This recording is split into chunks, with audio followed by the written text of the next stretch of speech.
Ty in the sky, peace and blessings, Queen. How you feeling today? How you feeling, Queen? How you feeling?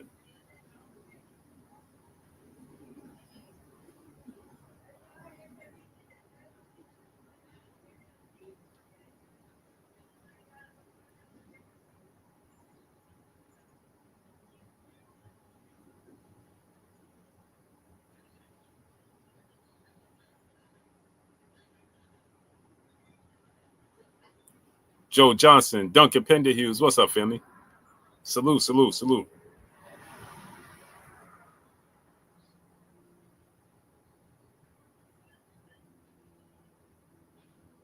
Craig Wilson, what's up? They out here ducking Dev these days. Mr. Big Play Bray, what's up? That's what it's looking like.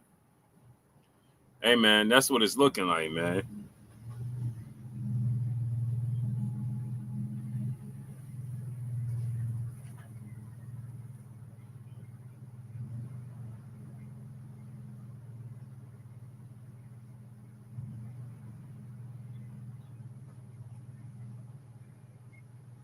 That's what it's looking like, man. It's looking.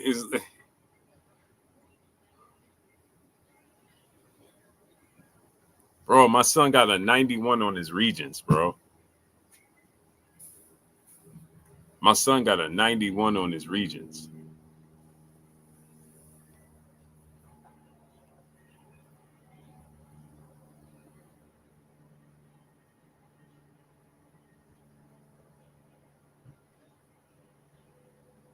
A 91.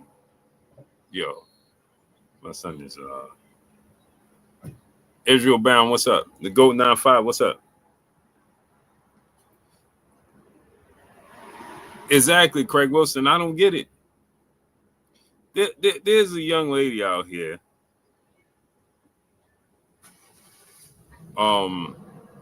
That's out here lying on my name. Talking about I got hair implants. She's a Tank Davis supporter. These people will lie. They'll do anything they can, right? It's like they have they're literally like it's literally like addicts.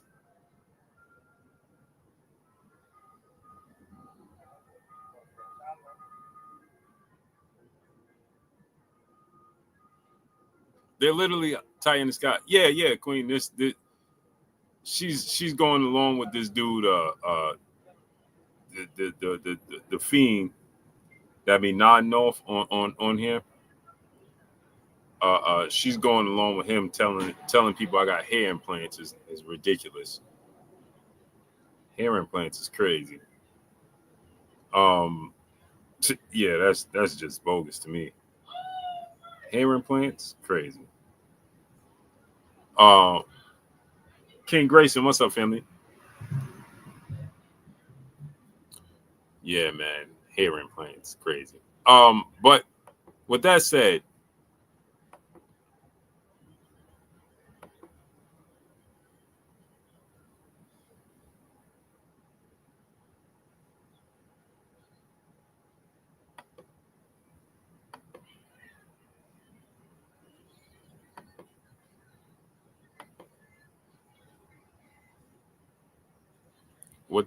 man, Devin Haney, I find it amazing, right? I seen Bill was doing an interview with somebody. He was on somebody's show. I want to say it was the Boxing Voice, I believe it was. And this lady was on there. And the amount of people that have disdain, DP Rocker, what's up, family? The amount of people that have disdain for Bill and Devin Haney is just ugly. I've never seen this in sports in general. But in this case, it's just ugly, right? It's just people, I've never seen this before. I don't even know what to compare it to. My Egypt, peace of blessings, Queen. I don't even know what to compare it to. I have no clue, right? I just never seen this before. People will deliberately just lie and make up stories. Delaney Fam Sports, what's up? Bill and Devin trying to fight the best. And I seen people. I mean, this young lady, I don't know, I don't remember her name, man. But she was on there talking about they capping about making this fight and they don't be really trying to fight this person. I'm confused. Because I would love somebody to tell me what fights did Devin Haney and Bill Haney seek out and didn't take the fights and capped and ducked. Jalen, peace, blessings, Queen. How you feeling today? I would truly, truly, really I really want to know. The official Pablo, what's up?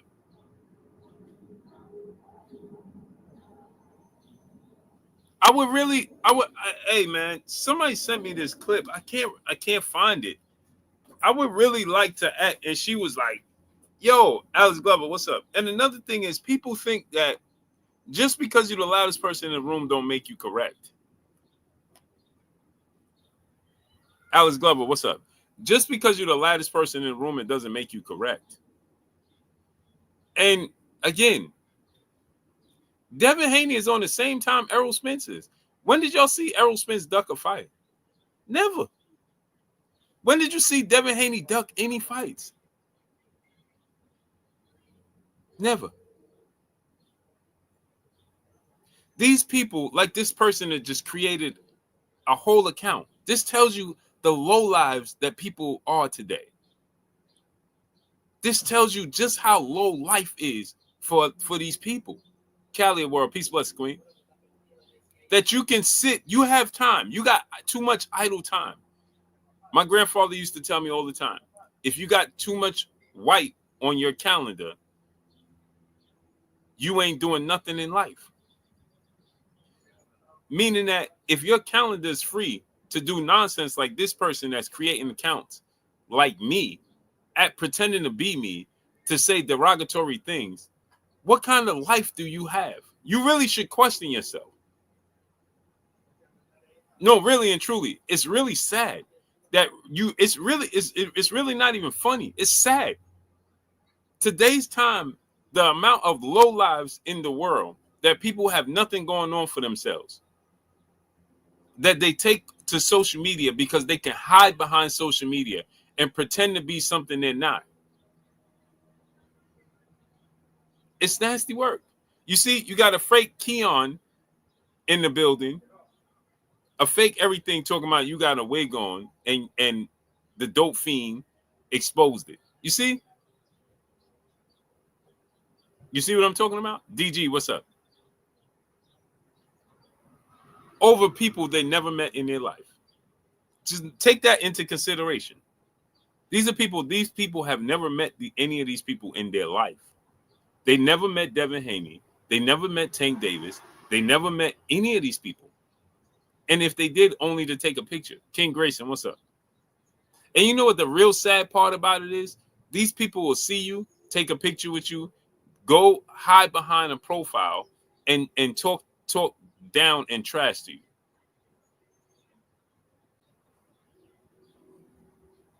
Just take that into consideration.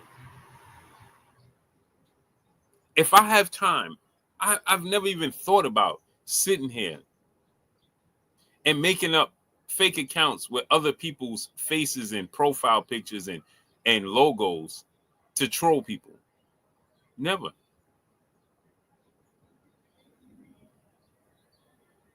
Think about that. Take that into consideration. Where we are in society. DG, what's up?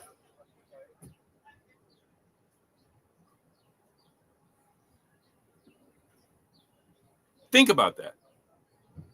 It's really sad that these people walk amongst us. Eastside Easy, what's up? It's scary and it's sad.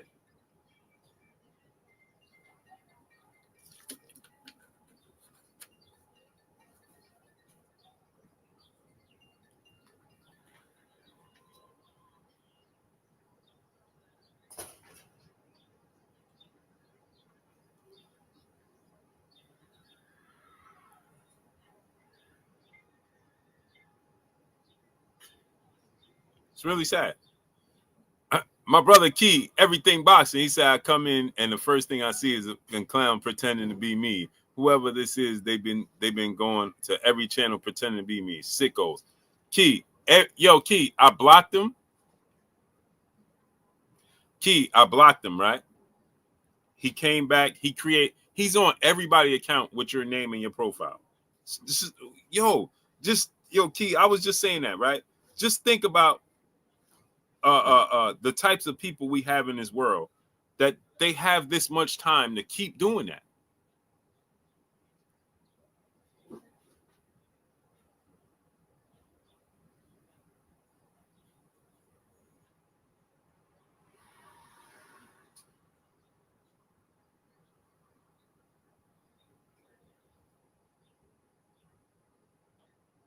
Think about that. How you have that much time? G tatted up. What up, nephew? Crypto Chris, what's up? Mentally sick. Facts. Unknown, what's up? Geo James Khalil 98, what's up? It's scary, Key, that you have these people walking amongst us because you don't know who they are. Rich Porter, what's up, family? That's scary, man. These people actually walk amongst us. But anyway, back to this boxing talk. So, Bill Haney, Tyler Dunley, what's up? How much did I miss? Nothing. I'm just starting. I'm just trying to I was slow gagging, dragging my feet, waiting for Clay to come in. But anyway, I was thinking about this, right? Because I see it everywhere.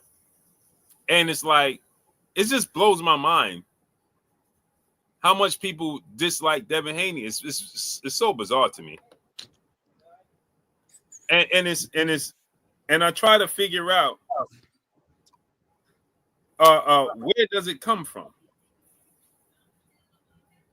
That's what I try to figure out every day. Where does it come from? Where does it stem from? And why? And why? It's weird. My brother Claymore Rain in the building. What's good with you, King? What's good, family? Hey, Long man. Time no see, cousin. Hey, Bray, man, I'm jealous, man. Hey, man, that bed, that's diabolical, bro. It's getting back. It's getting back. I'm swimming up. Hey, bro, I'm down in weight, bro. I'm chasing you down. I'm chasing you. I'm like this. I'm like this on you. Where you bro. going? I see them drop some pounds, bed growing back. Listen, man, we getting back on point. We getting in shape, walking. We eating right. Eating one ingredient foods. You know what I'm saying? We ain't playing around. Doing it right. Hey, man, that's a good look, man. Thank you, brother. Thank you, man. I said, bro, got a whole bed, man. He had a butt naked bed. Now you got a whole bed come back, bro. It's been taking me 15 years. Listen, I was looking creepy for a minute there. For a minute there, I was out here looking creepy out in these streets, bro. Bro, it took me 15 years to get this. Yeah. This my hair grow. Yeah, I told you already. I'll trade you whenever you want to, man. We can go to the to the voodoo lady, bro, and I'll trade you my beard for your hair on your head, bro. Bro, it's wild, man. Wow. But so Clay, I was talking about Devin Haney, Brian Norman situation, where Bill is chasing him down on every platform. I think they was just on the Boxing Voice, if I'm not mistaken. I seen that one. I think yesterday, right?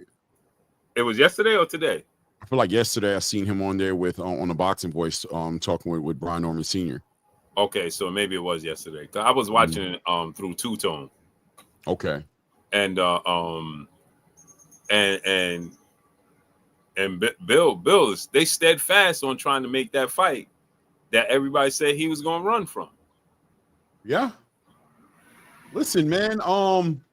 This is great, man. You know, boxing is such a the way Bill Haney approaches it is so good. It's okay, man. Like Bill wants him to do this, man, and it makes it good that they doubt him and that they what they're doing is they don't want the fight to happen because they don't want to see Devin Haney get even an opportunity at redemption, an opportunity at showing that he was what he said he was when he was an undisputed lightweight champion. They don't want him to have that opportunity to do that. So when they see an opportunity for him to fight against somebody like Brian Norman Jr., it's one of two things. Either A, they're pushing him to have it because they want to see him get knocked out, which is great, right? Floyd Mayweather moved with that energy for a long time. People just paying just to hopefully see him lose. But also there's another part of these haters who are pushing back at the idea and wanting Devin Haney to be somebody who's not who he says he is.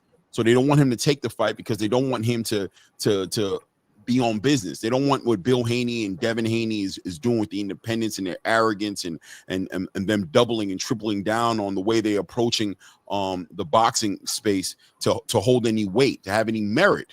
So, you know, they're gonna continue to push the narratives, and it is what it is. It's fun to watch at this point because I know at the end of the day, there's a machine behind Bill, Devin, and all these fighters who they've hated on. Terrence Crawford being another one right now, getting the big fight, and I'm sure people are just ecstatic about that. And you know, the Shakur Stevensons who have sponsorship now in ways to facilitate fights where the excuses don't make sense anymore, as far as they don't put asses in seats, excuse my French for the algorithm, or they don't put butts in seats, or they don't sell pay-per-views, or they're, you know what I mean, they're dismissing their value to the fight for the one thing that they actually do, which is box, right? All the other things are not checking the boxes in, but when it comes to boxing, that's not enough for them to get in a great boxing match. So look, man, you guys keep doing it. Doesn't matter, man. They've been doing it. They've been on the opposite side and on my personal opinion, the wrong side of this conversation for years. Why should they change now, Blue? Mm-hmm. Why change now? If you're gonna be a monkey, be a damn gorilla, bro. If you're gonna be a hater, hate like no other hater could do it.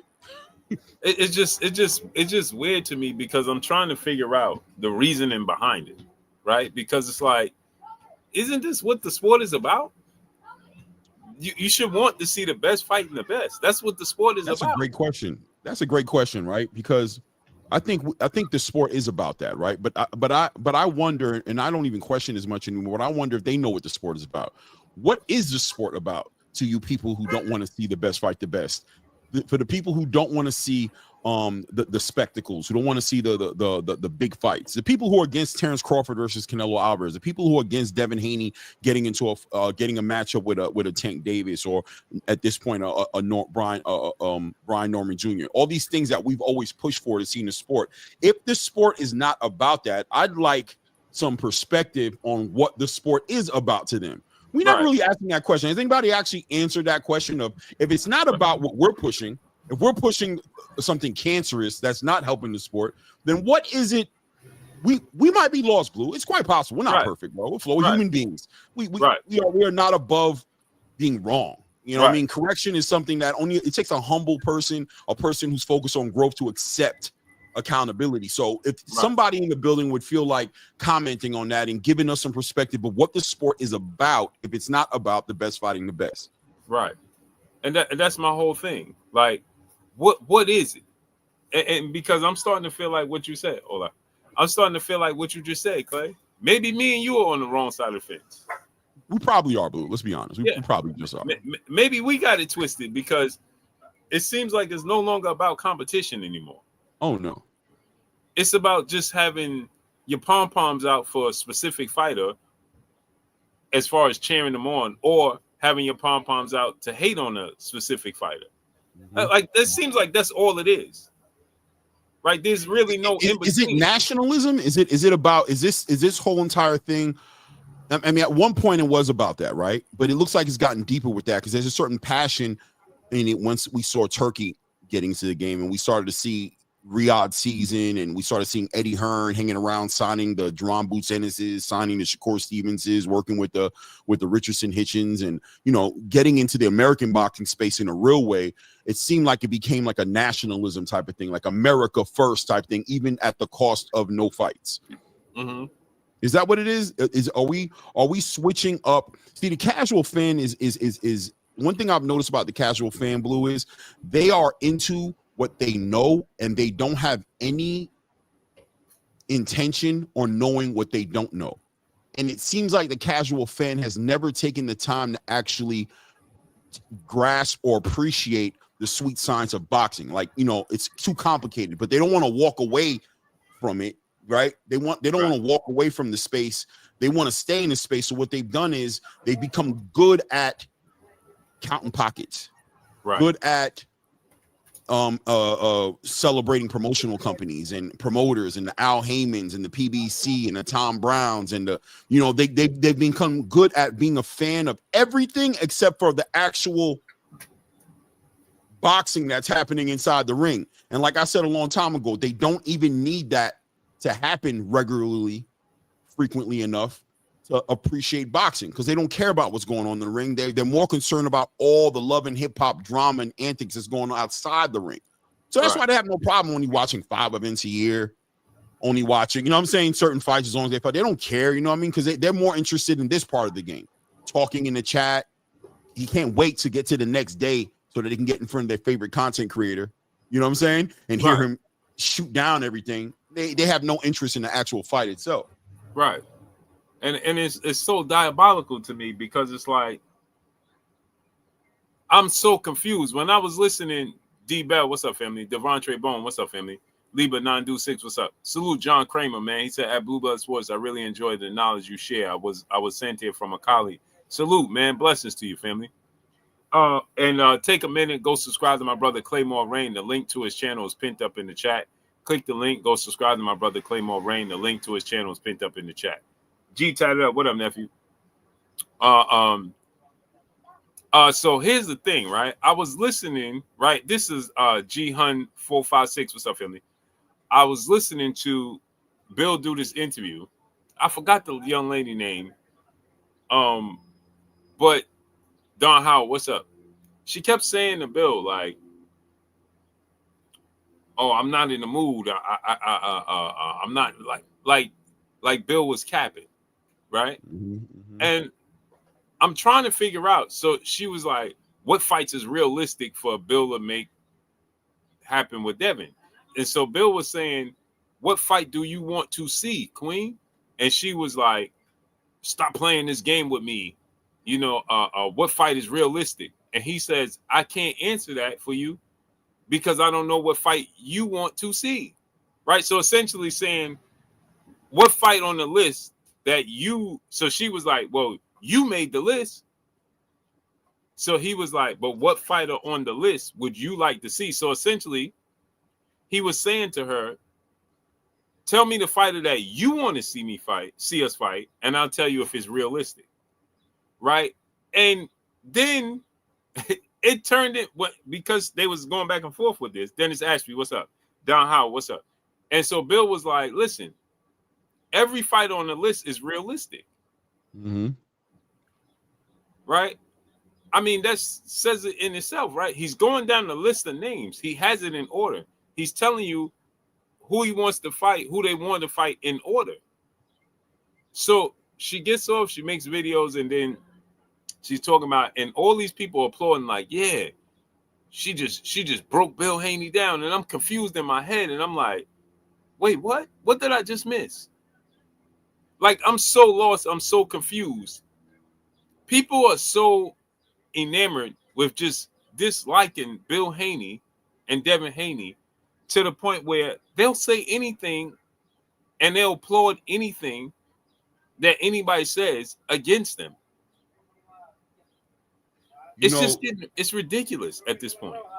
One thing about the Bill Haneys of the world, and shout out to Brian Norman Sr. as well, who got kind of caught up in this, and I think he realized it, and I think that's what frustrates him the most about the Deron Boots Ennis situation, the Eddie Hearn situation. I think what annoys him the most is the fact that he became available and he made himself a little too accessible. You know what I'm saying? Right. To a lot of like know nothing fans, right? And a lot of super opinionated people who would never do what Devin is doing or what any of these fighters are doing, take the risks, take the chances, or even have the athletic ability to move in that direction, and don't have no idea what it takes to deliver and to be successful in the space that these guys exist in. And what ends up happening is Bill Haney will get on here, and the Bill just takes it all in stride, right, and appreciates every bit of it because he understands the bigger picture. But somebody like Brian Norman getting caught up, and you put yourself in a situation where you're going back and forth with people who really don't have any credibility or have done nothing significant enough in their life, or specifically in the boxing space, to even have a legitimate opinion to criticize you on, right? Where people who should have more questions than anything else come in with not only scrutiny, but they come in with criticism, and they talk and they browbeat you, and these actual people who are in the space got to take this nonsense, right? So Brian Norman puts himself in a situation where he thinks he's angry at the John Boots Ennis or the Eddie Hearns, but really angry at the space who's crucifying him, right, for doing what he thinks is best in the boxing business and something that he's making a living off of, and also taking care of his son. And that's where you'll get Bill Haney getting into a conversation with this fan, this girl, and you'll get a bunch of people to support him, like, oh, she cooked Bill Haney, like. And she didn't even I'll be honest with you, there's a good chance the girl probably didn't even know the list, right? She's just attacking Bill, and probably didn't even know when Bill was asking who you want off the list. She didn't even have the answer, so that was frustrating her. Stop playing with me. What do you mean? I gave you 10 people on the list. Who do you want to see me fight? Right. You don't know anybody else on the list except for Brian Norman? You just come up here. And then she said, because you mentioned Tank, but you mentioned Tank and Shakur. But are they realistic? At what weight class? And he said 147, right? Mm-hmm. And this was so diabolical to me. Donnie D, 1954. What's up, Triple OG? 7 grams. What's up? So he says, yeah, Tank and Shakur on the list. Big Sarge 31. What's up? So she goes, well, is he going down to 35? He said, no, be at 47 or a catch weight. And she says, well, they never said they was going above 135. And Bill's like, well, Shakur just said he would go above 135. And Tank was planning on going way above 135. And so she's like, they never said that. Where did they say that at? And Bill was like, like he didn't want to argue with her, right? Bill comes from a space where he don't do that. You know what I'm saying? Like, he's not going to argue with her. Young Earl, what's up?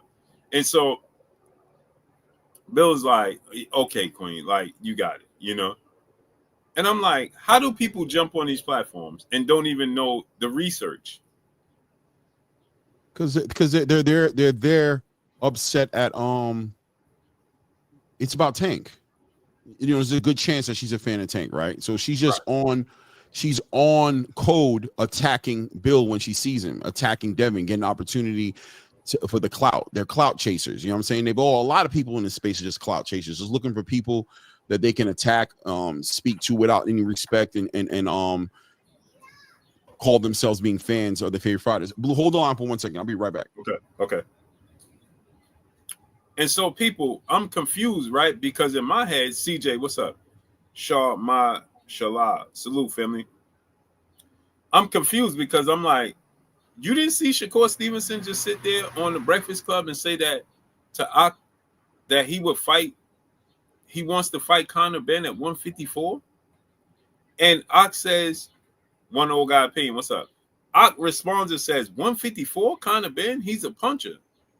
And he was like, yeah, no, I want to go up there. If you could go to 154 and fight Conor Ben, you could go to 147 and fight Devin Haney. Tank talking about fighting Jake Paul. They talking about fighting at a catchweight of 170.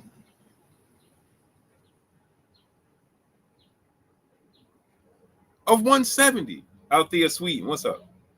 That's way above 147.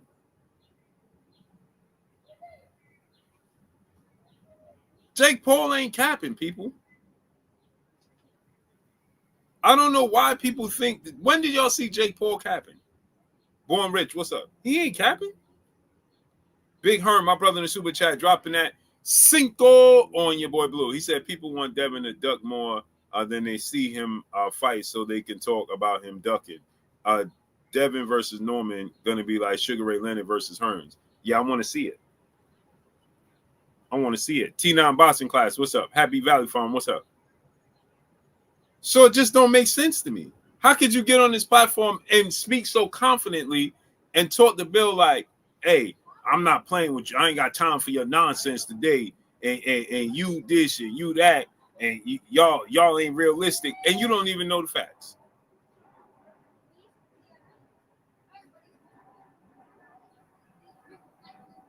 No, G tatted up nephew. Jake Paul said it's not going to be an exhibition. He said it's going to count on BoxRec. Jake Paul wanted to count on BoxRec just like Mike Tyson.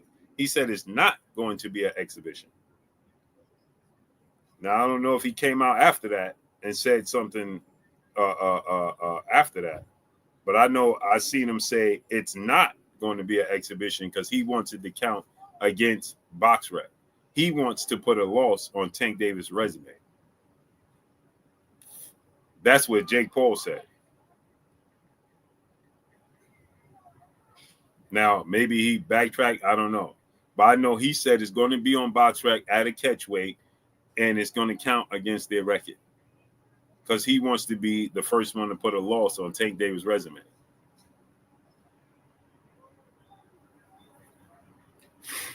And I know that, as I told you guys, Tank Davis was definitely going to fight Jake Paul because members of his own team and people from the PBC told me that. This ain't come from Jake Paul's side. No, it came from their side. And then another very credible person in the boxing space informed me that, yes, that's the case. Because I was told it's going to be Isaac Cruz. That's who they was working with, trying to make it Isaac Cruz. And then a very credible person came and told me and said, listen, they are going to, they're looking to fight Isaac Kidd. What's up, Finley? They're looking to fight Jake Paul.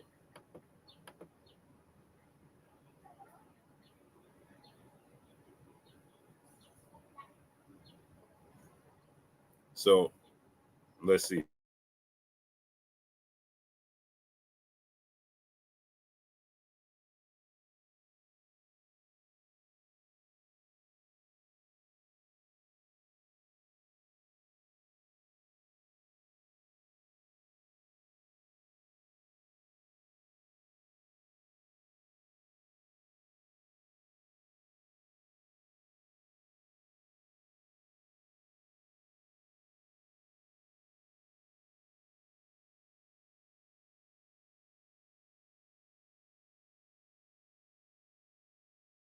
Right, but you G tatted up. Did you hear what he said? Did you listen to what he said in the interview?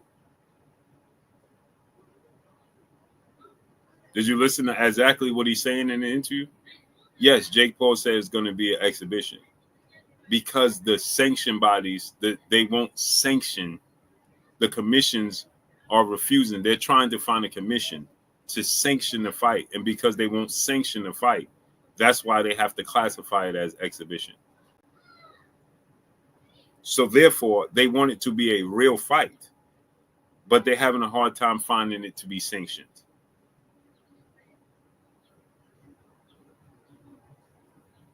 So it's not like he's looking to do an exhibition with Gervonta Tank Davis. He's looking to have a real boxing match with Gervonta Tank Davis. But they can't. He's saying and essentially what he's telling you is that they're finding it hard to get it sanctioned. So they're still doing 10 3-minute rounds, no restrictions. That's why he said that. He said the only restriction is the sanctions are having a hard time essentially sanctioning a fight. It's the same issue he was having with Mike Tyson. You talking about Jake Paul and Gervonta? Yeah. What they remember with Mike Tyson and Jake Paul, they didn't get it sanctioned until like the week of the fight? No, it wasn't. They got a sanction, but it did take them a while though. It wasn't at the same time they announced it, but it did become sanctioned. I don't remember. I feel like it was no more than 2 weeks before the fight where they changed it and told the world was going to count on BoxRec. I think at this point, more than likely at this point, I would say that I'm not too confident in Jake Paul and Gervonta Tank Davis getting ready to fight anytime soon. I think the thing about that fight that was going to make it super profitable was going to be the shock value of it, and I think that's kind of been weathered away a little bit with just how much attention the fight's gotten and how much pushback it's gotten. There's a good chance that Gervonta Tank Davis might make a fight happen or be part of a fight happening just based off the payday. Now that I'm hearing, I'll be right back. Okay. now that I'm hearing open conversations openly being had about Gervonta Tank Davis potentially working with Turki Al-Sheikh and things of that nature, and Turkey being open to it and Tank kind of being open to it, but you never know how these things work. You don't know how they're going to end up turning out. There's a good chance, in my opinion, that Gervonta Tank Davis may give us a fight that makes more sense. Will it be the fight that we're all asking for? Who knows? But will it be a fight that makes a little bit more sense? I think so. I think he's getting to that point in his career where the opportunities of pulling up certain fighters or making fights, it's just not there abundantly as it was before. Lamont Roach was probably the last of the Mohicans. He was able to make it make sense based off of the DMV connection that they had with the DC and the Baltimore relationship and the experience that they had fighting each other. And obviously the fight ending in a draw and being as competitive as it was added more sellability or more energy to the fight. But after this fight, he's either going to, in my opinion, do something at 135 with a Shakur Stevenson, which would probably make a lot of sense and would be a big fight. And there's obviously a lot of money involved in that, being that Turki Al-Sheikh is very interested and intrigued by putting money behind that fight. It's either going to be that or he's going to do something at 140, right? Fight somebody at 140. Maybe he might be Rolly again for that title. Maybe he might be, I don't know. I don't know who it might be, to be honest with you, when it comes to that Tank conversation. I couldn't tell you. Salute Ray Davis in the building, man. Salute to Isaiah Inman and Big Stars. I believe Tank and Jake Paul would fight to outperform Crawford and Canelo numbers, Claymore. Maybe he would, but I there's a part of me, I understand where you're coming from, Big Sarge, but I think there's another part that, Tank is somebody who, in my opinion, tries to push this idea that he doesn't care what people say, but at the same exact time, he shows me signs of somebody who doesn't really like when he got booed at that fight, when he took that knee and the fight ended the way that it did between him and Lamont Roach. He didn't like that crowd booing him, right? Tank has always been somebody who kind of likes to be celebrated. And when he's not celebrated, he doesn't deal with that very well. So I think this Jake Paul situation may have taken on something that he doesn't want to really deal with as far as scrutiny is concerned.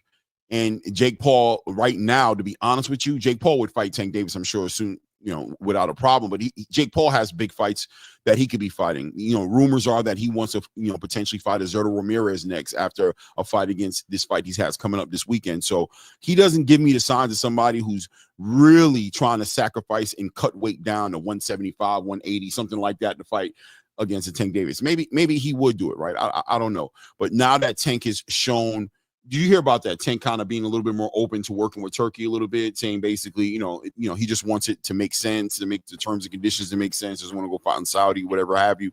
That's big talk. Talking like that kind of leads me down the road of believing that it makes that Shakur Stevenson fight look a little bit more realistic, a little bit more tangible. Right? Mm-hmm. Yeah. Do you think that and again, Band Up, what up, nephew? Ray Davis, what's up, family? I'm on board with him with Tank saying, hey, listen, I don't want to fight in Saudi. Why do we have to? Yeah, and I don't think Turkey was pushing it that way. I think that's that narrative is just wicked within itself. The fact that to think that just to watch how Turkey's putting the fight with Williams and Payton and Shakur here in America. Edgar Berlanga, he brought his own fighter in Hamza Shiraz here to perform in America. He's giving Terrence Crawford and Canelo Alvarez a fight here in America. Terrence Crawford's never fought anywhere but in America. Fought in Los Angeles when he fought against Israel Madrimov. Obviously we saw Devin Haney fight Jose Ramirez, Ryan Garcia fight Rolly Romero. We watched Teofimo fight here in America. He's put on so many fights in America. I don't know why the narrative would be that the only way Tank could fight for Turki Al-Sheikh would be in Saudi Arabia, especially considering that Tank Davis is one of the biggest boxing selling spectacles in the space in America, just like Canelo Alvarez. He's probably right behind Canelo Alvarez, right? Mm-hmm. with who sells the most. So why wouldn't he want to take advantage of that demographic? Because this is what Turkey, I noticed that and a few fighters told me this, right? That Turkey likes to do 3-fight deals. Mm-hmm. And he likes, and one of those fights he wants to have in Saudi. Right. So if I'm Tank Davis, you can say, hey, listen, I don't mind one of the fights being in Saudi. Now, it's just me, my personal opinion. Mm-hmm.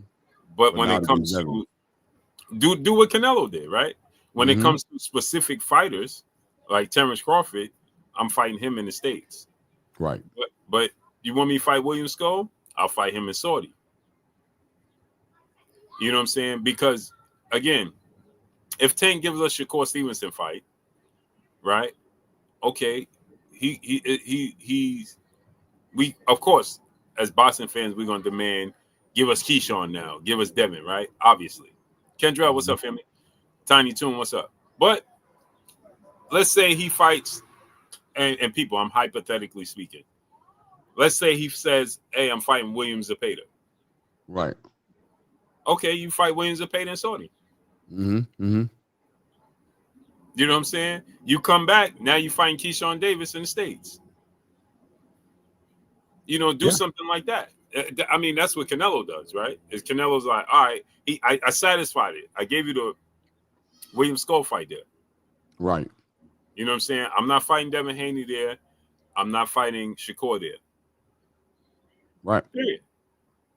And again, Clay, my personal opinion, and it's no disrespect to Turkey, those fights need to be here anyway.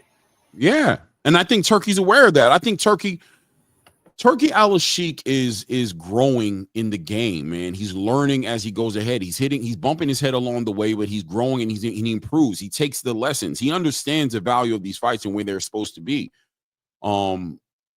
I don't know, man. I feel like he deserves a little bit more credit than what he gets as far as on his ability to evolve and to adjust.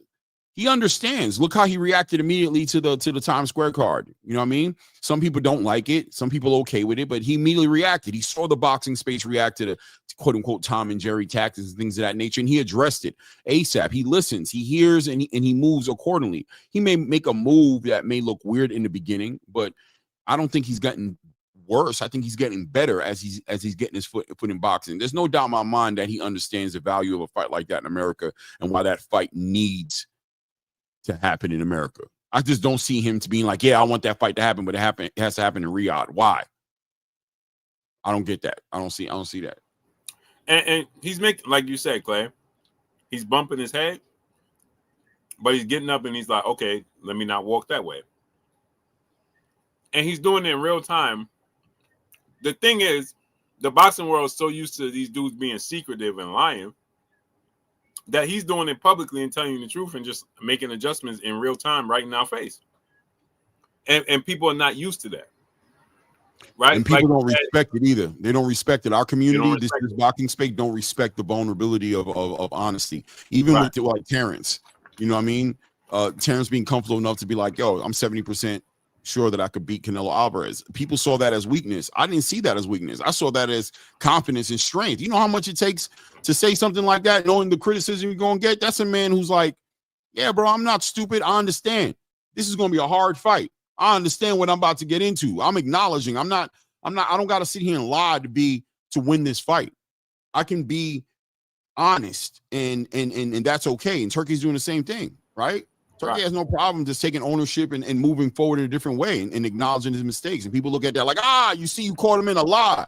Like, what? And then think about this, right, Clay? Like Turkey just said, the $1 million bonus goes to whoever gets the knockout. Right. But now he changed it. Boom. And he's like, you know what? That's not realistic, right? So whoever has the best performance, whoever wins, gets the extra bonus of $1 million. Boom. Boom. But because he made that PKTK, what's up? Because he made that adjustment in real time, people going to criticize him. Oh, he don't know what he's doing. Then he's just making adjustments in real time. He's just being honest. Where you got so accustomed to these dudes being secretive and lying that when you have somebody like Turkey telling the truth and making mistakes in front of our face and then correcting them in front of our face, that you can't even appreciate it. Yeah. They don't respect it and they wonder why people lie to them. You know what I'm saying? Right. Because the people like the not not throwing shots at Al Heyman, but I'm just giving the promoter's name: Al Heyman, Eddie Hearn, Frank Warren, Oscar De La Hoya. These people see things like that happen, and they look at Turkey and go, "See, that's why I always just lie to him." You know what I'm saying? He looks at him going through it and getting ridiculed for telling the truth. He goes, "You see, yeah, that's why I just always lie to him." They don't respect integrity over here. They're shock value. They look for shock DJs, and they're looking for a reason to bury you and throw a shot at you. So when you try to keep it honest with them, they're looking for a reason to tear you down. The American boxing space needs man, bro, just a recalibration to say the least. Let me ask you a question. What do you think about Turkey Al-Sheikh bringing on bringing back Max Kellerman, getting Jim Lampley involved in the game, bringing them back, getting Dana White involved, all the moves that he's making right now, even maneuvering with Netflix the way he is. And, I don't know if you watched an interview he did, really wasn't an interview. It seemed like he was in a conversation really with like 3 other,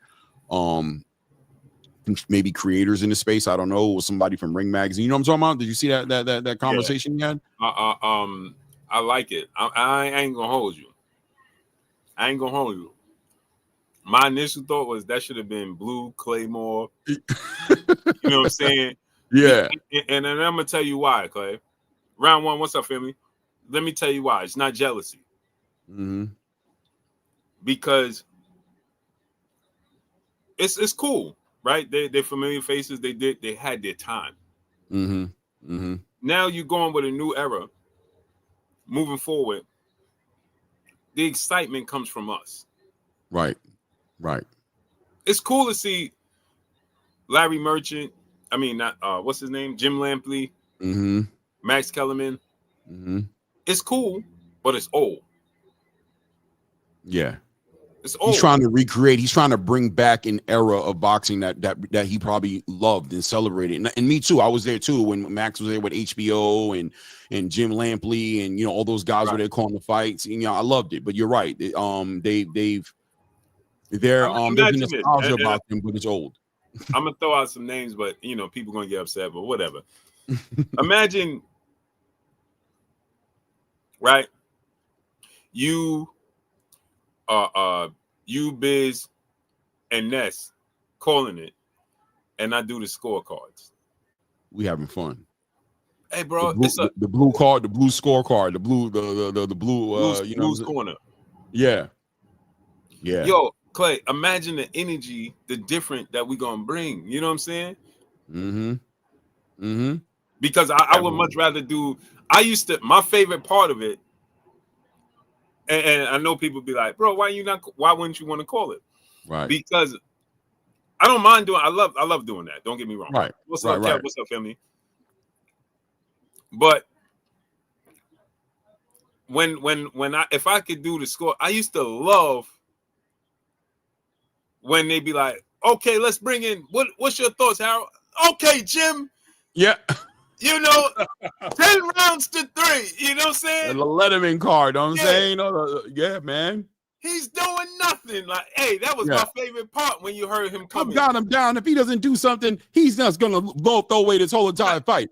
Back to you. What the hell is he doing, Jim? I don't know what he's doing in there. Yeah, I just love that energy. Mm-hmm. You know what I'm saying? So I would love to do that part.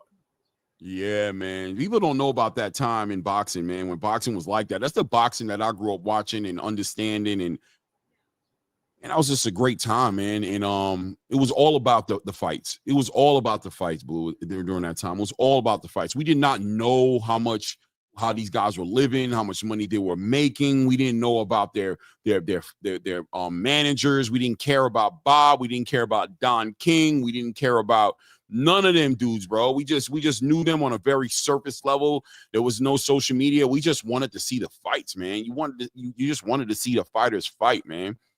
Yeah, that was it. And the fighters knew it, and they were on the same page. They wanted to give us what we wanted to see. I saw Shane Mosley doing a little snippet interview the other day talking about how the fighters just don't have no hunger to entertain or to show who the best is. They don't care anymore.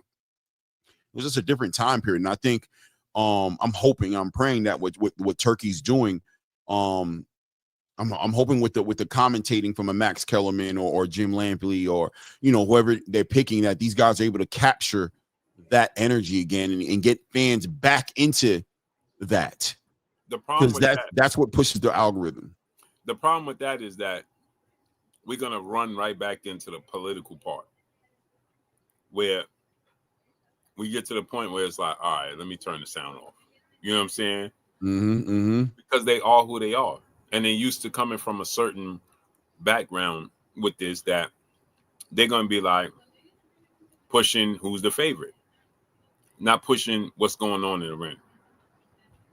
You know what I'm saying? For our time, for our era, for instance, Clay, I don't know if you know this. Did you hear about this? But they bring in Michael Jordan to commentate in basketball. Yeah, he's going to be doing basketball commentating, and they bringing back the that song and everything. The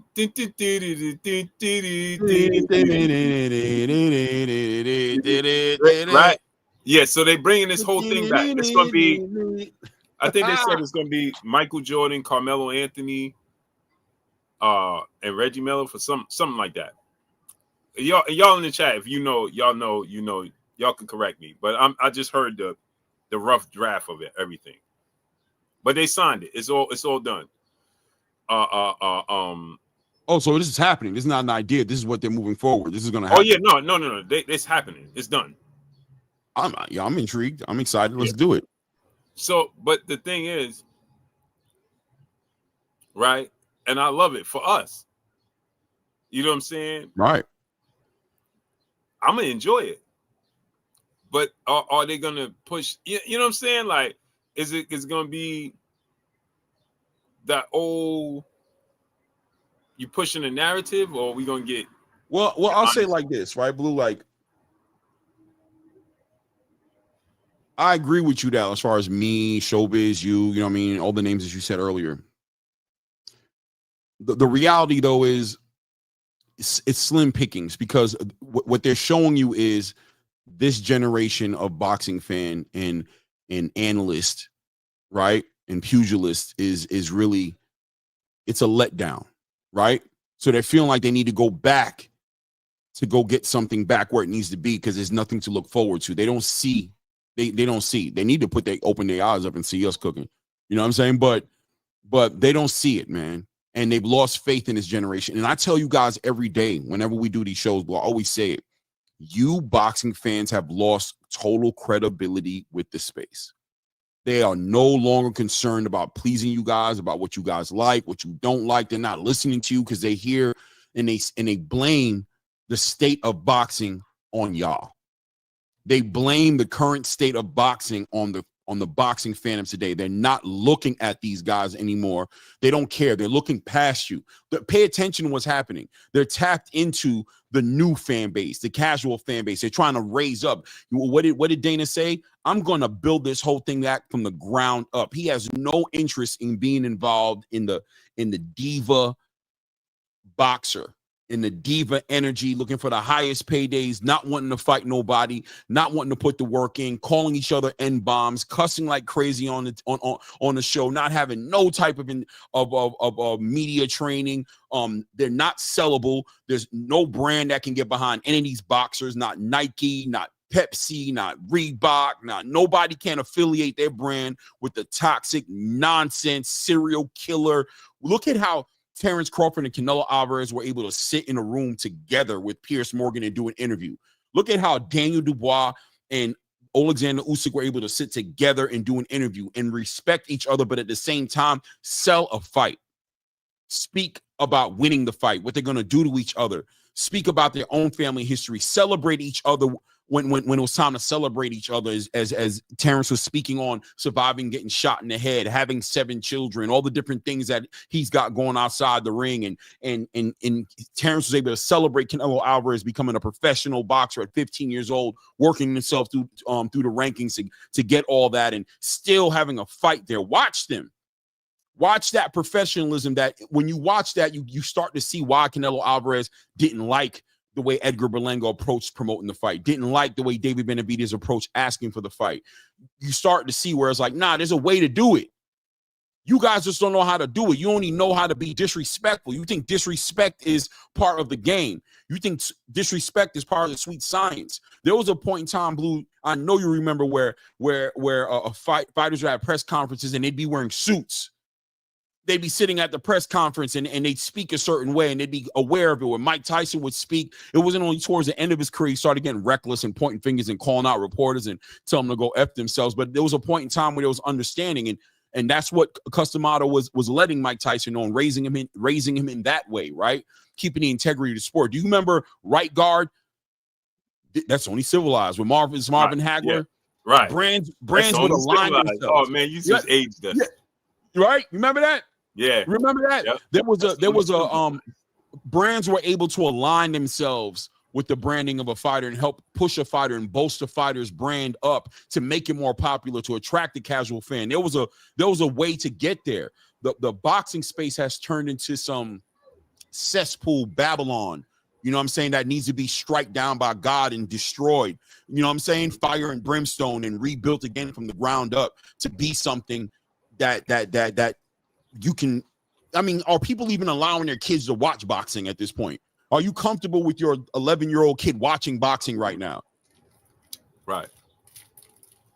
You know what I mean? It is what it is. And man, I didn't even think about that, Clay.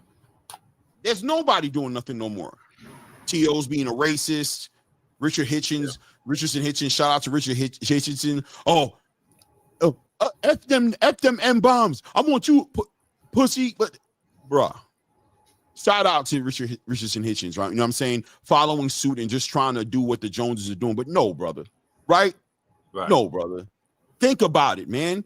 Think about how much more profitable you would be if you had Monster energy drink on your shorts. You know what I'm saying? If you were sitting there doing an interview downing a Celsius, like, yeah, man, shout out to Celsius, my support. You have no media training. This whole boxing space is toxic, upside down. Mm-hmm. Completely. It needed borders. And that's why you're getting so much pushback, right, Clay? Because Turki Al-Sheikh is, you know what he is, Clay? He is dude from Lean on Me. Which one? The principal? Are you talking about the principal? Morgan Freeman? Yeah. Or are you talking about the other guy? Joe Clark. Contrary to popular belief, I'm the HM. Yeah, he's Joe Clark, right? Right. What he's doing is you want to jump. You want to kill yourself, don't you? Right. So what he did is, right, Clay? He came into the Wild Wild West and he's putting borders in it. Yeah. And people don't like it. Some people like me and yourself, we like the ones that were sitting there, yeah, do your thing. Let's go. We trying to learn. You know what I'm saying? Right. And then you get the ones that's just the mother on there that's just, you putting locks on the doors and he like, yeah, we trying to keep the riffraff out. Right. Is your son one of the riffraffs? That's why you here complaining. Mm-hmm. You know what I'm saying? That's Turkey. The sport was the Wild Wild West for so long. It was so lost. It's so all over the place. And now he's coming in and he's putting these borders in the sport. Right. And he's saying, okay, no problem. I'll pay you whatever you want, but you're going to fight him. Right. They got so accustomed to, I'm the A side. Clay, when have we heard this A side talk anymore? You don't even hear about it anymore. Even your favorite fighter can't leverage it. That's why your favorite fighter ready to go. Right. Clay, it don't even exist. He obliterated the word. Yeah. Side of the street. What you talking about? Right. Side of the street. What are you talking about? No. Okay, you can't. I'll put you on neutral ground. Right? Yeah. Because guess what? He don't have limitation. He don't have money limitations. Right? So it's okay. Well, I'll pay you here. And you fight Saudi then. Nobody got an advantage. Well, he's Muslim and I'm Muslim. Take Muslim. Thought you said you was Muslim. Yeah. What happened, Abdul Wahid? Yeah. You see what I'm saying? He is, again, and Dave Benavidez, that's my guy. Y'all did all that to circle the wagon. because now you're still trying to fight Caleb Smith. What was the point? And that fight still ain't. I wonder why that fight hasn't been penned out yet. Respectfully, Right. I thought it was a laydown. What's going on? Think about it. What did you do it for? You might as well to be acknowledged as a champion. No, he did it. He did it because of Samson. He don't know why he did it. He took direction. He put faith in Samson to guide him where he wants to be, and he allowed Samson to make a move that I know deep in his heart. Shout out to David Benavidez, man. Respectfully, man. I really am a big fan of him, but these fighters are gonna learn, and this story will pop out 5 years later. You saw how Edwin De Los Santos had to carry it. Right. He come to realize, you know what I'm saying? He got screwed up, screwed over, and he had to finally figure it out and be like, damn, bro, what you doing back here, man? What are you talking about? I got paid pennies on the dollar of what I could have made. I would have fought that dude. Not to say that I have anything wrong with him not taking that fight. 4.5 pounds over the weight is diabolical, right? But just to show you how disconnected the fighter is from what the actual promoter is doing, what the management is doing. And this is why Turkey doesn't like the layers. He doesn't like to have to go through this. He wants to work directly with the fighters because by nature, these dudes are some greedy, money-hungry SOBs. And they're effing these fighters over. David Benavidez is not the kind of fighter, and he has to tell me or do an interview and tell me that he's the kind of fighter who at any given Sunday would choose an email championship over fighting for it inside of a ring. Why would he do that? He wouldn't do that, man. He did that because Samson wanted to control and dictate the terms of how that was going to happen, and he's at war with Turkey Al-Sheikh, and he does that just to come back and try to fight Caleb Smith. Meanwhile, Caleb Smith, the money they're going to have to pay Caleb Smith to put that fight together is probably going to be more money than they're going to give to David Benavidez. And the question is it going to be profitable? At the end of a rumored agreement with Amazon, who's hasn't seen any reason to extend a deal with them because they're not making any money that makes them want to extend it, you're going to overextend yourself, put an event out there that's going to put you in a hole. The amount of money you're going to have to pay to make that fight, is it going to be worth it? And I question if you're even willing to pay it. You're not. Now you've taken David Benavidez's opportunity to not only get a big payday, but also get a chance to fight for undisputed against the winner between Dmitry Bivol and Artur Beterbiev. And now it looks like you're not even willing to pay out the money for the fight you promised him that he already had on the table that wouldn't have cost you nothing and got him his biggest payday. And if he does make the fight happen, there's even a chance, I'm hearing rumor is the fight might be in Liverpool, England. Diabolical. Yo, Clay. Come on, bro. If Clay, if they fight in England, that would be so diabolical. There's a chance it might happen unless you pay out that money. And Samson already said he's okay with it, that he's willing to have the fight in Liverpool. So when you hear somebody like Samson Leakowitz, who's tried to go ahead and dictate the terms about where the fight is going to happen, beginning to concede to the idea of fighting in somebody else's backyard where your fighter is a champion, that lets you know. That lets you know how this is what you deal with when you're fighting. When you're negotiating with promoters and fighters who have options, when you're not the end all be all. You guys have become gassed up in your position with the PBC and controlling all these A sides, and you've gotten gassed up in the pay-per-view model. You heard Turkey Al-Sheikh said it. The pay-per-view model is boom, out of here, bro. We out of here with that. People are stealing fights. We're not trying to sell pay-per-views no more. We're doing a deal on Netflix now because we know that Netflix and streaming is the future, and they're the biggest platform doing it. You guys are still trying to charge $80 a damn fight and trying to convince networks that you're going to sell over 200,000+ pay-per-views in order for them to make money. And it don't even add up because you're shooting the fighter who's fighting on pay-per-view $7 million, $8 million, $10 million, $5 million with points on the back end, and you're barely even breaking even. And you've been doing this for years. You did it to Showtime. You did it I can't remember the networks on my mind right now, but all the networks that the PBC's run through, NBC, and all these different networks that you guys have run through, and networks have realized that we don't want to be in this business. We don't want to be in this business. Round one said England better than the U.S. I mean, they put big fights in stadiums. I want to see Caleb versus David in a stadium. Why not? But that's not the point. You could have done that.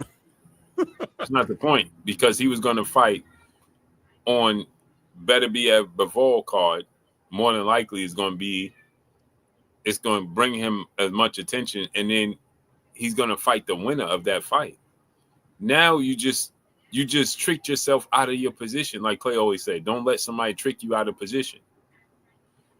He let Sampson trick him out of his position, because now you done offended Turkey, you done offended Benavidez and Bivol. Right? Why do I want to fight you after that?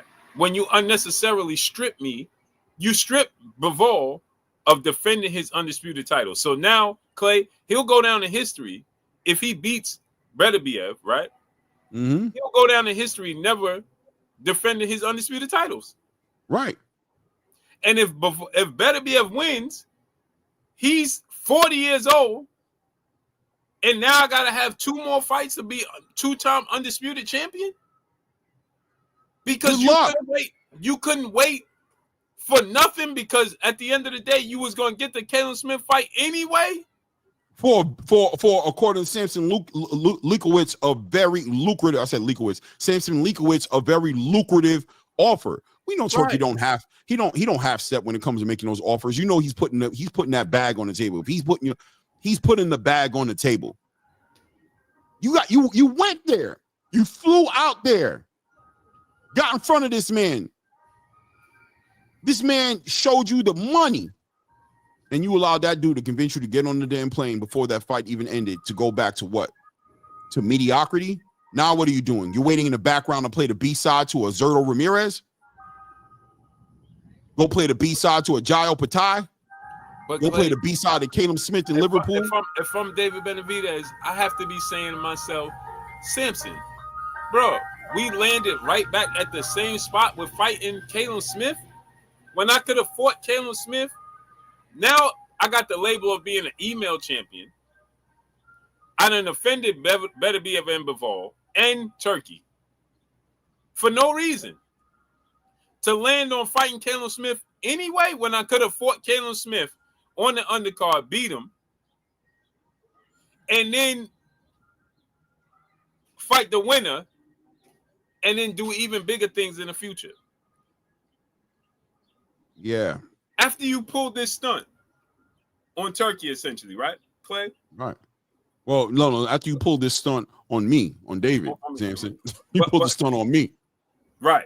But what I'm saying is, right? That's what Turkey's saying. Turkey look at him like, you ain't playing with me, you playing yourself. You ever see your kid think they doing something and they just getting themselves in trouble? You looking at them like, you ain't doing nothing to me, man. You played yourself. Right. You thought you was trying to come for me. What I'm saying is, right, Clay? Let's say Canelo beats Terrence Crawford. Mm-hmm. Why would I want to give David Benavidez now the money he looking for to fight Canelo? No, you already heard Turkey push past him. It's Chris Eubanks or Hamza Shiraz if Hamza Shiraz beats Edgar Berlanga. And that's another thing that Turkey's doing, Blue. One monkey don't stop no show, bro. Right. No pun intended. Nobody is bigger than the program, bro. Nobody's bigger than the actual program. Mm-hmm. You guys have gotten life twisted and have become mentally weak in this space. And it makes me look at what happened between him and Canelo at 168. I'm not going to lie to you. It makes me wonder. What did he say on King of New York? Remember when Frank White came back home? Oh, you guys got fat while I was gone. Yeah. You guys got fat while I was gone. Right. Well, I'm back. I want in. I want in on everything. Everything. If a nickel bag gets sold in the park. I want in. And if not, nobody's going to move. That's it. And that's Turkey right now. That's Turkey right now. Round 1 says, so who's David going to fight? He's still fighting Caleb Smith. Supposedly. That's what we're talking about. If Caleb takes the fight. Right. Caleb is entertaining defending his title because it'll be in Liverpool. It'll probably be on the Dimitri Bivol or Artur Beterbiev undercard, and he's probably going to get promised to fight the winner between Dimitri Bivol and Artur Beterbiev. So he's weighing that out. I'll fight Anthony Yardy in a fight that England's going to go crazy for. And make a crazy bag. It don't have to come over here and get booed and treated like crap by some fans that don't know me, don't care about me in Las Vegas. It's all good. I love to fight, the big fights. But then at the end of the day, that belt you got in, man, I'd rather fight the winner of Dimitri Bivol or Turbeta, get the big payday. And if I F around and win, maybe I'll give you a chance at Undisputed. It's diabolical, man. It is what it is. This whole situation is absolutely diabolical. But from day one, Blue, we sat here and talked about it. From the day that David Benavidez bet David Morrell, we said, I hope he make the right decision when he go over there to Saudi. Remember? Right. We was like, I hope he make that decision. And when he flew over there, I was like, all right, here we go. I remember doing a video and everything like that. I couldn't believe when I heard that man just flew home in the middle of the whole situation. I couldn't believe it. I'm like, what in the world? And then when I saw how diabolical it was when Mauricio Sulaiman put that mandatory out, I was like, oh, these dudes just playing games like that. Samson Leakowicz talking about a crowd, talking about we don't want to fight in Saudi, talking about all this nonsense. Yo, these guys are hilarious when they say that. And they're really disrespecting the boxing fan who believes in real time that where the fight is being fought at can't be negotiated with Turki Al-Sheikh. Like the fight has to happen in Saudi Arabia. Like we aren't watching fight after fight after fight after fight happen right here in America. And what planet was David Benavidez going to have to fight Caleb Smith in Saudi Arabia? Mm-hmm. Come on, man. Daniel Dubois and Alexander Usyk about to fight in Wembley. Right. Anthony Joshua fought Daniel Dubois in Wembley. Right. Shakur Stevenson's about to fight Williams Zepeda in New York. In Queens. Edgar Berlanga in New York. Yep. Canelo Alvarez about to fight Terrence Crawford in Las Vegas. What are you talking about? What American fight that was supposed to be in America happened in Saudi? Right. Because ain't nobody wanted to see the William Skull fight. Come on, bro. Nobody cared about William Skull. That fight was they saved him some money. Right. We saw Shakur Stevenson get ready to go fight Floyd Schofield because nobody was looking for that fight in America. Mm-hmm. Nobody cared about that fight in America. That was just a fight to get Shakur busy. Yep. And he ended up fighting Josh Padley instead when Floyd went and caught whatever the hell he caught out there. Mm-hmm. Come on, man.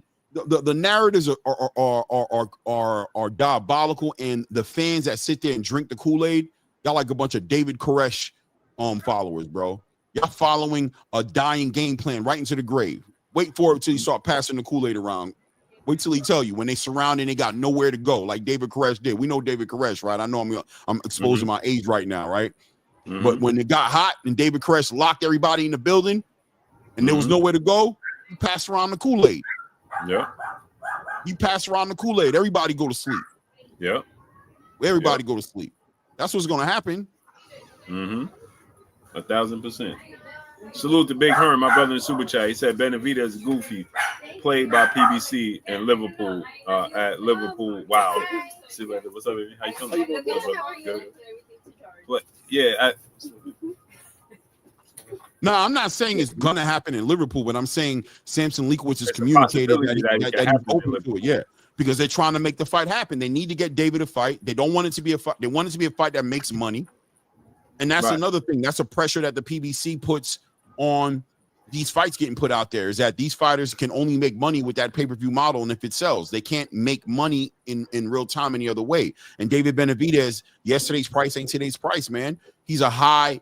You need to pay him a lot of money. The guarantee needs to make sense for David Benavidez. So Samson Leakowicz has his work cut out in front of him to facilitate and maintain these fighters, a fighter like David Benavidez's caliber, and linked up to a company who doesn't have the budget to put the biggest fights out right now.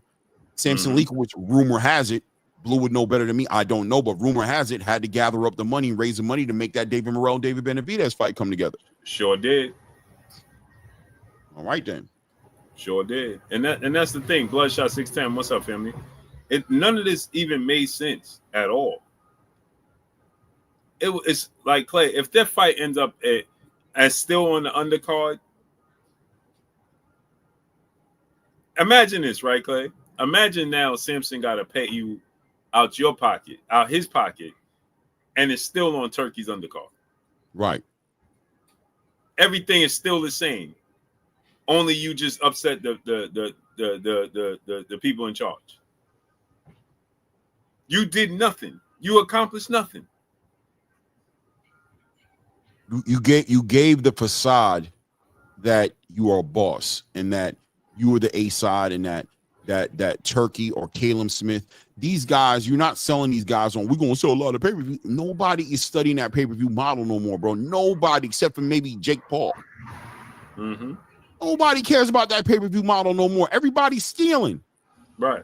They're stealing the good ones just like they're stealing the bad ones now. They used to be they just stole the bad ones and they wanted to support the good ones. They don't even care no more, Blue. They're stealing the good ones too. Right. Because now, and look what Turkey doing. He giving us Canelo, Terrence Crawford on Netflix free. And still paying him out their biggest paydays. Yeah. So what are you leveraging? What are you gonna do? You're gonna come to the table to Turkey and say your fighter don't sell, my fighter sells. We dictate the terms. He gonna laugh at you. Right. That's why he did the New York fight. I'm telling you, that's why he did the spectacle. He eliminated the fans and was like, "Yo, bro, I don't even care about fans, bro. I'm just gonna put the event on the middle of Times Square, bro, and I'm gonna invite nothing but the biggest stars and the biggest needle movers in the space to watch the fight. I don't even give a damn. What do I care?" Turkey said the other day, he was in a conversation with someone, I'm trying to remember, but he said, "Damn, man, you know how much money I've lost putting on these fights?" And he laughed. Right. That's how much he loves boxing. He doesn't even care. He laughed. Right. It's just nasty work, bro. It makes no sense. But before we get out of here, man, let's talk about Canelo Crawford. And now, did you see Canelo put up the video of himself? I want to talk about that and Jerron Ennis, Virgil Ortiz, right? For sure. Did you see the video that Canelo put where he's training to cut the ring off? No, I didn't see it. I didn't see it. Yeah. So he put this clip out of him training like he's trying to cut the ring off. You know what I mean? All right. And so I'm seeing so many people. I was listening to so many people give their take on this. And I'm like, bro, maybe I'm missing something. I was listening to Sean Zeitel and Radio Raheem. I listened to Sean Porter, the Porter Way podcast. I've listened to a few people, right? And I'm like, am I missing something? Cameron Fields, peace, bless, beautiful queen. I'm like, am I missing something? Because they talking like Terrence Crawford don't have a snowball chance in hell to win this fight. You know what's funny? Everybody's talking about how Terrence Crawford looked in the face-offs and how he's been acting during the press conference and the respect that these That's guys another thing, right? Showbiz said that he looked scared. I'm like, scared? I don't know what you guys are looking at and why you guys feel that way, but you know what it is? Shout out to Showbiz, man. But you guys have become accustomed with disrespect and recklessness being some show of confidence. You guys have a hard time wrapping your mind around the, dare I say, the Chris Eubank Sr. approach to fighting, right? The idea that I could respect a fighter and we both could respect each other and legitimately try to kill each other when we get in the ring with each other. And what you saw in Terrence Crawford that I loved, what I saw in Terrence Crawford, bro, was the honesty and transparency and him being able to gauge the moment and understand how much was on the table. And I have a reverse perspective on it, to where Canelo Alvarez poked at Terrence Crawford and tried to get in Terrence Crawford's head, and what he saw was none of it moved anything. And there's something about a fighter like Canelo Alvarez and Terrence Crawford, when they look into each other's eyes, they know what they're dealing with. Canelo Alvarez looked into Terrence Crawford's eyes, bro. He knows what he's dealing with. He wishes Terrence Crawford was overzealous and wanted to knock his head off. He wishes Terrence Crawford would disrespect him, because he knows every time that happens, that's a facade and it's an edge that he has over the fighter he has in front of him. What he saw in Terrence Crawford is, you know what he saw, Blue? He went back to the gym and started working on cutting off the damn ring, bro. Sure did. That's what he saw. He saw work. He saw work, bro. He sees Terrence Crawford as work. Right. I got work to do, bro. I need to get my game up. I have a question. Does Canelo Alvarez believe he beats Terrence Crawford in a 12-round fight? Shout out to Ray Davis. We were talking about this earlier. Does Canelo Alvarez believe he beats Terrence Crawford in a 12-round fight, or does he feel the necessity to knock Terrence Crawford out? And if he feels the necessity to knock Terrence Crawford out, what kind of fight does he bring into the table for Terrence Crawford? Is that a good or a bad thing?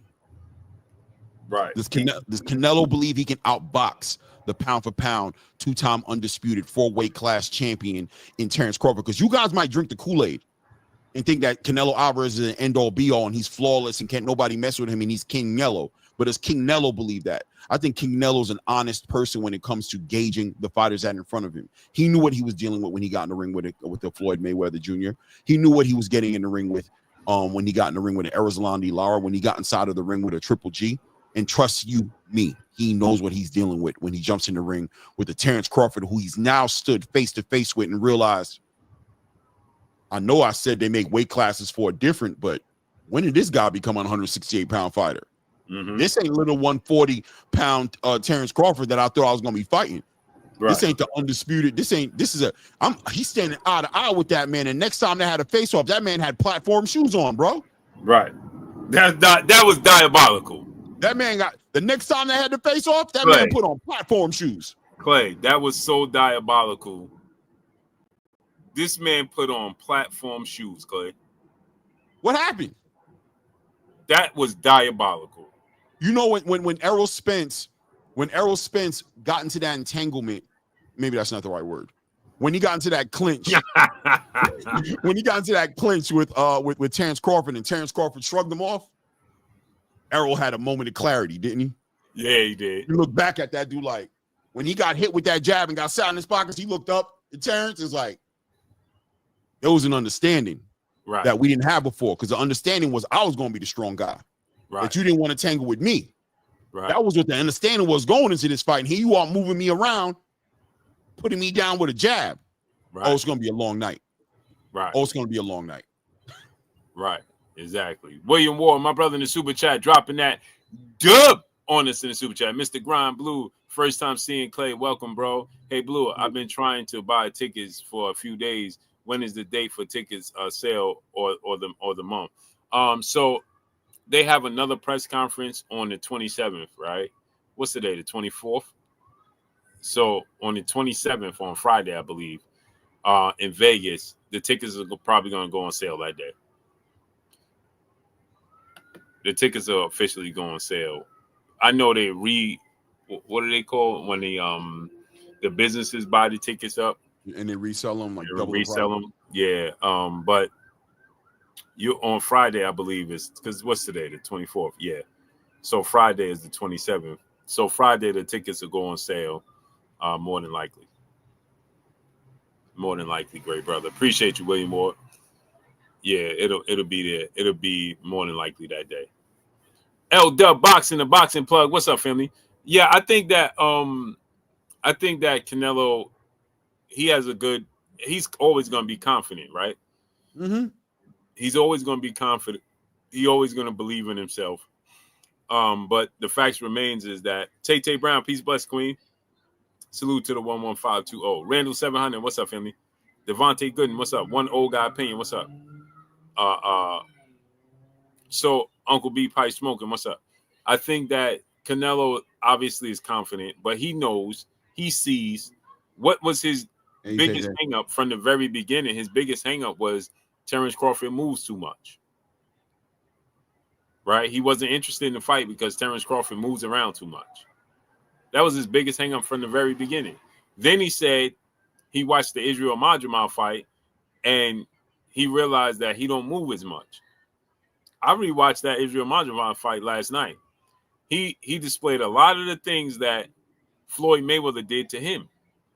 When you rewatch Israel Madrimov, Terrence Crawford. The distance that he used, the movement that he used was very eerie similar to the same style that Floyd used against Canelo. I'm watching it last night, literally at 2:00 in the morning. And I'm like, I see why Bud has said to himself, because he must have watched that Floyd fight and said, I can mimic that. I got longer arms. I got more power than he does right now. I can mimic that. I don't have the defense that Floyd has, right? But I got more power than Floyd had at that point. Mm-hmm. So I can freeze Canelo and force him to stop, you know what I'm saying, in his tracks that make up for the lack of defense that I don't have that Floyd had. Yeah. Yeah, and even when Canelo, when he said Turkey make the ring small, people saw all these flaws in all these chinks in Terrence Crawford's approach to the fight, and what I saw was Canelo is trying to figure out what Canelo wanted to find out at that press conference. He didn't figure out the way he wanted to figure it out, bro. What he saw a Terrence Crawford that was dialed in, bro. He saw it, bro. When Terrence Crawford said, you know I'm different from those other fighters, he goes, ain't nothing different about you. Terrence smiled at him. You know why Terrence smiled at him, Blue? Mm-hmm. Because Terrence said, oh, you lying. Right. Yo, bro, it's something about when somebody lies to you. Right. There's a power exchange. There's a power exchange, right? You know it, like, because there's a reason why you lying. Right. You know you lying. You know you I'm not different right than Edgar Berlanga. I'm not different than Jaime Munguia. I'm not different than John Ryder. Right. I'm not different than William Skull. Right. Well, then don't treat me different, bro. Right. Treat me the same. Right. You think I'm Jamel Charlo? Treat me the same. Right. Let's see what that gets you. He smiled at him. Mm-hmm. He smiled at him because fear of a man makes you lie to a man, Blue. Yep. A man who got no fear of another man don't lie to him, bro. He just tells him what it is, and whatever comes with it, comes with it. As soon as you start the line, I know what it is. Exactly. I know what it is. There's concern there. There's acknowledgement of the caliber and pedigree of fighter that Terrence Crawford is, bro. And the fans might not see it, and they're expecting Canelo to be Superman, and that's what's up.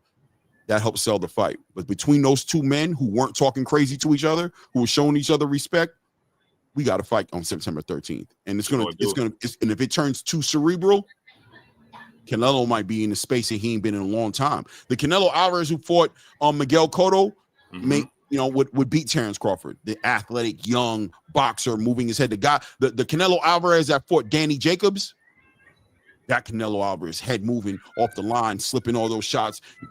That Canelo Alvarez is different than this 35-year-old Canelo Alvarez has gotten used to fighting big-ass fighters that don't move out his way, who can't get away from him. Mm-hmm. He's able to take his time with him, break down. This is a different animal. That speed difference is going to be very telling. Haney defense team, he said, Blue, I had your back a few nights ago when that old dude who be on D Ruggs was trying to play you. Can't. Oh, yeah, I appreciate you, family. Everybody told me you was holding me down over there, too. Everybody told me that, man. I appreciate you, brother. Yep. Legendary Sid said Crawford is no Superman. You ain't got to be Superman. Floyd Mayweather ain't Superman. Dimitri Bivol ain't Superman. Erislandy Lara ain't Superman. They just ain't. But they won. Yeah. Or a controversy. There's a certain amount of strength and honesty, man. And from what I could tell, just from the eye test, I mean, I don't know these guys personally. Bud was very honest. He had nothing to hide. He was vulnerable. He wore it on his sleeve. Yeah, 70% confident. 70%, man. I ain't gonna lie. No, I know this is a big deal. Nah, listen, Canelo Alvarez is a legend, man. His resume is crazy. And, listen, man, yeah, man. Humility. Yeah, for sure, man. Understand what this is all about, man, for me. I understand what it is. Will I be able to take the punch? I don't know. How you going to react when you get to 160? I don't even know yet, man. I'm excited. Right. I'm excited. Canelo Alvarez, 100% for sure. No way he's ever going to beat me. No, saying everything he's supposed to say. Right. Fans are going crazy. Yeah, tell him, Canelo. He can't do nothing with me. White glasses for a reason. Turkey's going to cry. Mm-hmm. Oh, that's what's up. It's probably them. What's up, family? Now, I wanted to talk about this real quick. Virgil Ortiz, Jerron Boots Ennis situation. Mm-hmm. You saw Virgil showed his hand and that he had hand surgery. Yeah, but Blue, remember I told you in New York. I told you about Virgil and the surgery on his hands. I had talked to him. Yeah, you did. I told you. I talked to Virgil, and Virgil said he had surgery in his hands, and he was going to be looking for a fight until like September. Not to fight in September, but even available to look for a fight until September. I knew he wasn't fighting Virgil. You told me that was you that told me. Yes, right there inside the weigh-ins. Yeah, I had took that picture with Virgil. Virgil was standing against the wall, and I spoke to him, and he said, "Yeah, he's having a hand surgery. You know what I'm saying? And he's probably not going to be looking for a fight until about September." That's what he told me. You was the one that told me that because, I did the video on that, and Clay, I couldn't remember for my life. While I'm doing it, I'm like, I know it was something up with him. I'm like, I know he had something going on, but I couldn't remember. And I'm like, I said in the video, I said, I think he had some injury to his hand or something. I couldn't remember. It was you. Yeah. When you told him, yep. There was already an understanding. That's why I said his fight was going to make sense with either Ennis for that WBA interim, or he's going to, probably fight a Jesus Ramos or something like that. You know what I mean? To stay busy, or unless he decides to wait on Virgil. And he could do that too, because I think Virgil's looking to get into the ring like November, December. Yeah, me and L Dub was talking about this, right? And we were saying he should fight Serhaj Boachuk. You could do that too. I love that fight because I thought Serhaj Boachuk won that fight against Virgil. Well, a lot of people did, man. Yeah. It was a fight I had to revisit because in that night I felt like I was okay with Virgil getting the win. But when I rewatched it, I did score for Boachuk. I thought he won that fight. Yeah. So give me Boots versus Serhaj Boachuk, and you got a common opponent. You dominate him, and now you fight. It builds up the fight towards fighting him. Mm-hmm. You know what I'm saying? Man, I love that fight. I wonder, when confronted with the option, does Virgil take the winner of Xander Zayas in Jose Perez Garcia? I want to say that's his name. I can't, top of my head. Mm-hmm. And get an opportunity to become a WBO champion, mm-hmm. or does he fight Boots and defend his interim title? His dad and what's his name? Robert Garcia already said they're going for the title. Yep. Boom. Who they're going for the winner between Tim Tszyu and Sebastian, or they're going for the winner between Xander and the Tim Tszyu and Sebastian Fedor. Okay. His father said that he Boots need to wait in line. He already had his opportunity. Boom. And then Robert said yesterday. He said, we've been waiting for this opportunity. We was supposed to get an opportunity already. They went, did some nonsense. So he said that if the winner of that fight, because he said Keith Thurman is in line, right? So he said if the winner of that fight decides to go the Keith Thurman route, then we'll revisit the Boots fight. Right. Which makes sense. I think Duran should. I like the Serhaj Boachuk fight. Mm-hmm. I personally feel like the Yoenis Tellez fight is a fight that should happen. That's what I believe. I don't know if it makes sense money wise. I don't know if that's something Turkey even cares to get behind. I don't know, because that would move the needle, because now we got Turkey involved in the conversation, and Turkey wants to make the big fights. I know Turkey wants to make that Virgil Ortiz fight. And there's a lot of money. He put out there he want to do it in November. Exactly, which would line up. That we'll see what ends up happening with that. Worst case scenario, though, if it couldn't go down the way, I think Boots should get into a title as soon as he can. I think he should get into a title as soon as he can, and I think that that the winner of Xander Zayas and Jose Perez Garcia, whatever his name is, the guy who beat Charles Conwell, mm-hmm. they're going to fight. Xander's going to fight that guy for that vacant WBO title that Sebastian Fedor got tricked out of by his great manager Samson Leibowitz. Mm-hmm. And I think he should. Samson doing a lot of tricking. A lot of people out of their position. Oh yeah, Samson playing these dudes. I'm watching him. He playing these dudes. He playing Sebastian Fedor. He played David. He played Edwin. Mm-hmm. Nasty work, man. Nasty work, bro. So that means Boots would need. Well, yeah, he just one fight, right? I was gonna say two. the Virgil fight the winner, and he fight Boots later on. Boots That'd be a unification fight. He should fight Serhai Boychuk. That's a very good fight. Yeah. On Crawford Canelo undercard. Yeah. Big exposure. Oh. Did you hear that the news that they're making Jarrell Miller versus Jared Anderson? Yeah. What you think I was about telling that? Ray Davis earlier. You remember that part in the Batman when Joker takes the broom, the pool stick, breaks it over his leg and throws it on the floor and says, "I'll be waiting out the car." Right. Whoever comes out on the team. That's what Turkey just did. Right. Turkey tired of playing the games. Turkey's looking for a black heavyweight boxing champion. He's looking for it. He said it already. And he thought it was going to be Jared. Jared got the bricks beat off him by Martin Bacoli, and then he got another fight and looked horrible in it. He won it, but looked horrible in it. And you got Jarrell Big Baby Miller, who's like, I'm your American boxer, heavyweight boxer. Let me do it. Jarrell done had a big performance against Daniel Dubois, got his ass beat when it was all said and done, but put up a great fight. Had a great fight with Andy Ruiz. Missed out on this fight with Fabio Wardley.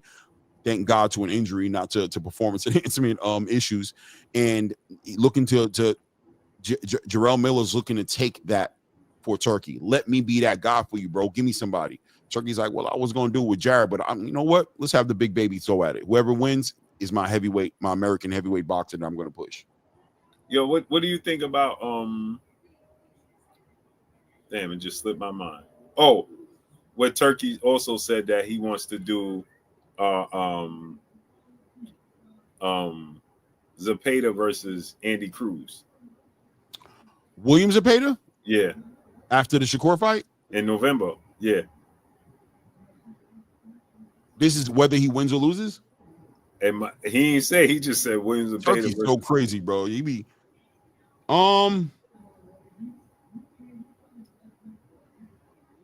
look, man, the matchmaking over there at Riyadh is crazy. That is, it's always good to watch the boxer fight against the pressure Mexican, flat-footed Mexican. That's always a good looking fight. I think Andy beats him.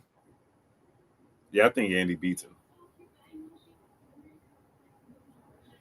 I think Andy got the athleticism and the discipline. I think Tevin Farmer overindulged. A lot of those fighters out of Philly are doing that. I'm watching Stephen Fulton doing that. I'm questioning how he's going to look against O'Shaquie Foster. I love the fight. Speaking of Tevin, he was supposed to jump on with us today. Oh, word. Man, that would have been awesome to talk to Tevin Farmer, though, because that's another fight we got to talk about. Oh, man, I can't wait for that. That's going to be a moment of truth right there. Yeah, Schofield might have bit off more than he can chew, bro. I don't know. I think that I got Tevin winning that fight. It's very possible, bro. Super possible, without a doubt. I got Tevin winning that fight, man. Listen, crafty.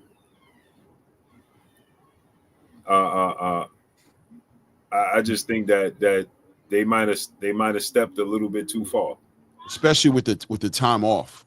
Yep. That Floyd Schofield Jr. has had. Yeah. This is a whole different animal. Super athletic, super slick. Got some pop on him. Knows how to win rounds. Durable. Good chin. Yep. Hey, crafty. That dude crafty, bro. Super crafty. Super veteran. Super experienced. And his defense is slick. And has been busy. Yeah. A busy guy who's been fighting top level competition. Raymond Moritalo, 2 times in the ring with William Zepeda. And I thought he won all 3 of those fights. Yeah. I thought he won 2 of them. I thought for sure he won the first Zepeda fight. Yeah, the second one, I don't know. I think I gave it to Zepeda. Yeah, and the Raymond Moritalo fight, I thought for sure he won that fight. I thought he won that fight too. Yeah. Man, listen. He's owed a win. The universe owes him a win. Like natural order of, you know what I mean? Yeah, this is his opportunity right here. Yeah. For sure. But let's get on out of here, man.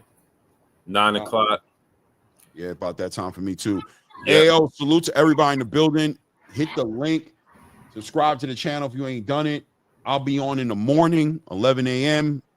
If you guys don't know, now you do. I'm always on 11 a.m. I try to be. I'll be on 11 a.m. tomorrow. And, of course, I think we'll be back up here tomorrow again, right, Blue? Yes, sir. Yes, sir. Again. Boxing. And we got to talk about – we got Wilder on Friday, too. We got Wilder, we got Jake Paul, and Tevin Farmer, and then we got Tevin Farmer and Floyd Schofield. Yep. Yeah, man. We got action, man. We had some decent little fights this weekend too, man. I saw Vito Milanecki and we saw Jahi Tucker and Truck Simpson go at it. Yep. 160 looking good, man. Looking healthy out here, bro. Yes, sir. Definitely. And what do you think about and I call this, what do you think about a potential Joseph Parker versus Derek Chisora?